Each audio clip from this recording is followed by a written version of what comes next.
আসসালামু আলাইকুম। আজকে রান্না করব কুমড়ার পায়েস। তো এখানে দুধ নিয়েছি আমি 1 পা।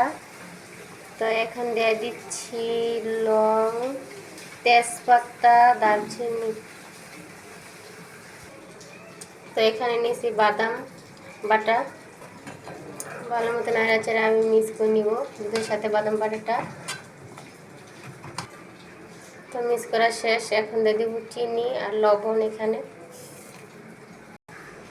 তো এখন দিয়ে দিব জালি কুমড়াটা যেখানে রাখছি আমি সুন্দর করে পয়লা নিচ্ছি মেশিন দিয়ে। তো ভালো মতো লবণ দিয়ে চিপটে নিচ্ছি এখানে। এখন দিয়ে দিব দুটো হয়ে গেছে। এখন দিয়ে দিব জালি কুমড়া। এখান থেকে ফুটা দিয়ে দিব, তো সুন্দর ফ্লেভার আসবো। আমার পায়েস শেষ, কুমড়ার পায়েস। তো এখন নামাই ফেলাবো আমি। তো আমার পায়েস হয়ে গেছে, অনেক সুন্দর হয়েছে। পায়েসটা কিন্তু অনেক মজা হয়েছে, খাইতে গেলে অনেক মজা লাগে। তো ভিডিওটা যদি ভালো লাগে অবশ্যই আপনি লাইক দেন, শেয়ার করবেন।